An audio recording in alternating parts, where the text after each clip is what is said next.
Thank you for joining us for Denver 7 News at 6. I'm Jessica Porter. I'm Shannon Ogden. Glad to have you with us tonight. And first for you tonight, the number of people in Colorado claiming they are being illegally detained by ICE has risen dramatically. In fact, more people here have filed federal lawsuits about their detention this year than during President Biden's time in office or President Trump's first term. Denver 7 Investigates has been tracking the increases in Colorado. Investigative reporter Natalie Chuck explains what's happening and who it's happening to. The ICE detention facility behind me here in Aurora is where almost anyone detained by ICE in Colorado ends up.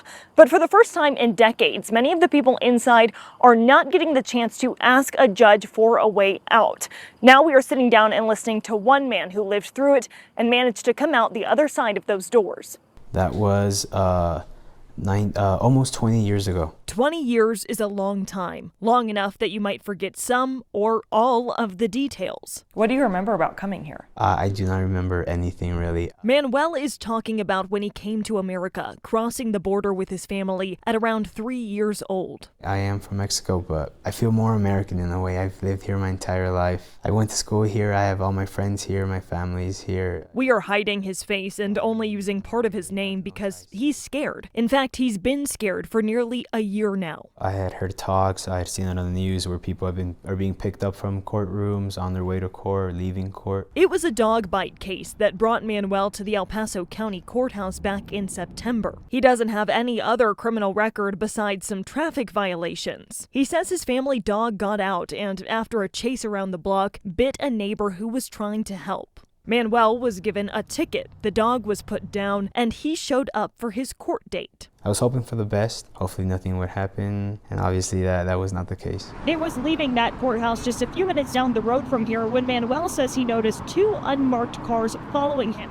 He pulled into this gas station behind me, and that's when his fear of being detained became a reality. I believe it was around 5 agents got out of their cars and were banging on the window, asking me to open the door. I didn't know what to do. I just kind of froze. I didn't think it would come down to immigration following me and arresting me.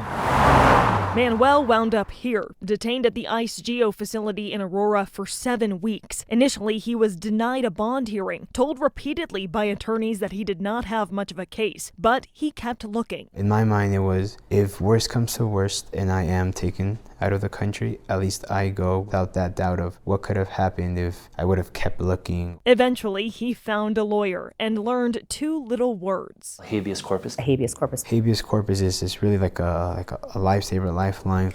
Habeas corpus, in Latin, meaning that you have the body. In legal terms, a lawsuit to determine if the person's imprisonment or detention is lawful. What we've seen is, I think, what courts have described as a tsunami of cases. Right now, for many people in the United States, a habeas corpus petition is the only way they're going to get out of custody. Jessica Doggart and Hans Meyer are both immigration attorneys. Denver 7 Investigates did the math, and data in federal court reaffirms what they are saying. In Colorado alone, more than 60 habeas corpus cases for people detained by ICE have been filed since January 1st. Last year, 12 were filed total. The year before that, 4, and before that, 7. For 30 years, people that have come in and were not encountered right away when they came across the border have been granted bond hearings in immigration court. And now the government is saying that they're no longer eligible for bond hearings. ICE sent a memo over the summer announcing the government's reinterpretation of a 1996 immigration law.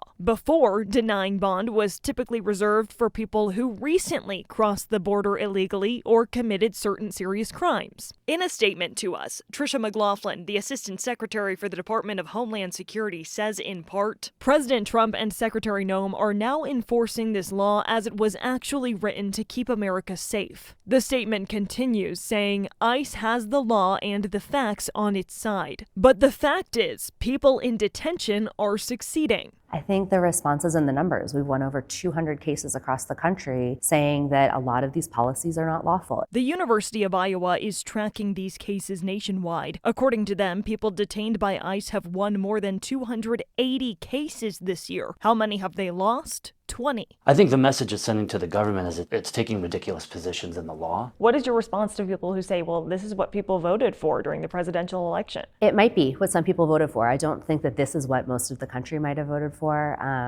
I think this is an extreme policy that we have seen like never before. I was placed with the GPS tracking device on my ankle. To my knowledge, that's more for them to know where I am. Back in Colorado Springs, Manuel is getting used to the new hardware wrapped around his ankle. Part of the court's condition after winning his habeas corpus case, being granted a hearing and posting a $7,500 bond. I'm not going anywhere. I want to stay here. Here, with his family, in the only place he calls home. What emotions did you feel when you left that detention center? When I opened the doors and saw my parents, it was just, I can't even describe that feeling. I just hugged them and I didn't want to let go. Why do you think it's so important that people out there hear your story and hear what happened here? There's a gentleman in there that told me that 2 voices can be heard more clearly than 1. So if I can do anything in my power to help the people in there, I will, be it this interview or be it any other way. I think it's time for us to speak up. Now Manuel insists he is working to become a legal citizen. We did reach out to the Department of Homeland Security and the Department of Justice asking for interviews, but we only got that statement. Meanwhile, in federal court here in Colorado, there is a class action lawsuit playing out that could have widespread implications when it comes to this issue, and we will continue tracking it for you. For Denver 7 Investigates, I'm Natalie Chuck. And Natalie's in-depth reporting continues in our next half hour. At 6:30, she sits down with Scripps News investigative correspondent Patrick Terpstra to see how what's happening in Colorado compares to what's happening nationwide. Natalie and the Investigates team are committed to digging into issues that matter to Coloradans and holding people in power accountable. If you have a story you'd like her to look into, scan the QR code on your screen to connect with her or email her at natalie.chuck@denver7.com.